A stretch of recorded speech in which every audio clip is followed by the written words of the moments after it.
Taste the Daily. சென்னையில் கடைகளின் மேற்கூரை ஓடுகளை உடைத்து திருட்டில் ஈடுபட்டு வந்த திருடனை சிசிடிவி காட்சிகள் மூலம் போலீசார் கைது செய்தனர். சென்னை தரமணி, வேளச்சேரி, துறைப்பாக்கம் ஆகிய பகுதிகளில் கடைகளின் மேற்கூரை ஓடுகளை உடைத்து தொடர் கொள்ளை சம்பவங்கள் அரங்கேறி வந்த நிலையில் காவல் நிலையங்களில் ஏராளமான புகார்கள் குவிந்தன. இதையடுத்து சிசிடிவி காட்சிகளை ஆய்வு செய்த தனிப்படை போலீசார் திருட்டில் ஈடுபட்டது சென்னை அசோக் நகரை சேர்ந்த பழைய குற்றவாளி காசி என்பதை கண்டுபிடித்தனர். தொடர்ந்து சிசிடிவி காட்சிகளை ஆய்வு செய்த போலீசார் திருடன் காசி பெருங்குடி ரயில் நிலையத்தின் மேற்கூரையில் படுத்து உறங்கிக் கொண்டிருந்ததை கண்டு அதிர்ச்சி அடைந்தனர். உடனடியாக அங்கு சென்ற போலீசார் தூங்கிக் கொண்டிருந்த காசியை மடக்கி பிடித்து கைது செய்தனர். பின்னர் நீதிமன்றத்தில் ஆஜர்படுத்தி திருடன் காசி சிறையில் அடைக்கப்பட்டான்.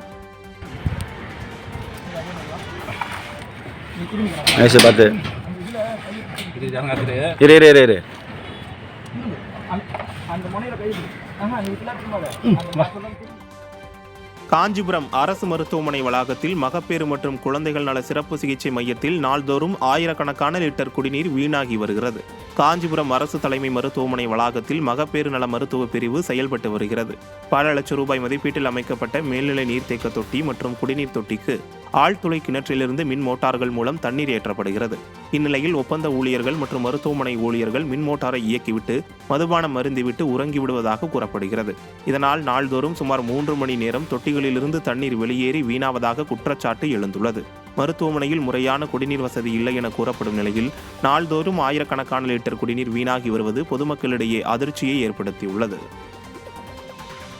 சென்னை எழும்பூரில் உள்ள அரசு கவின் கலைக்கல்லூரி முறையான பராமரிப்பின்றி உள்ளதாக மாணவர்கள் குற்றம் சாட்டியுள்ளனர். எழும்பூர் அரசு கவின் கலைக்கல்லூரியில் வரும் 24ஆம் தேதி மாணவர் சேர்க்கை நடைபெறுகிறது. இந்நிலையில் கல்லூரி வளாகம் போதிய பராமரிப்பின்றி உள்ளதாகவும் கடந்த 2020-21ஆம் ஆண்டில் வைக்கப்பட்ட விளம்பர பலகை தற்போது வரை அகற்றப்படாமல் உள்ளதாகவும் குற்றச்சாட்டு எழுந்துள்ளது.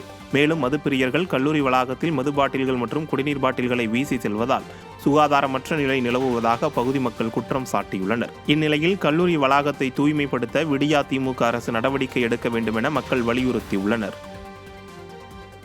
குஜராத் மாநிலம் கோத்ராவில் நீட் தேர்வில் முறைகேட்டில் ஈடுபட்ட தனியார் நீட் பயிற்சி நிறுவன உரிமையாளர், ஆசிரியர் உட்பட 3 கைது செய்யப்பட்டனர். கோத்ராவில் உள்ள ஜெய் ஜலராம் பள்ளியில் நீட் நுழைவுத் தேர்வு நடைபெற்றது.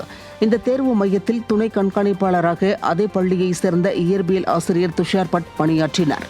இந்த நிலையில் அந்த தேர்வு மையத்தில் தேர்வெழுதிய 6 மாணவர்களுக்காக அவர் முறைகேட்டில் ஈடுபட்டது கண்டுபிடிக்கப்பட்டுள்ளது.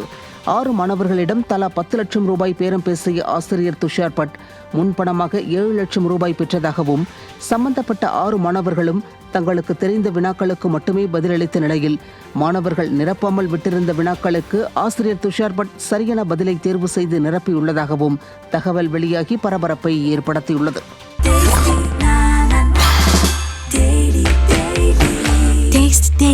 Taste the Daily.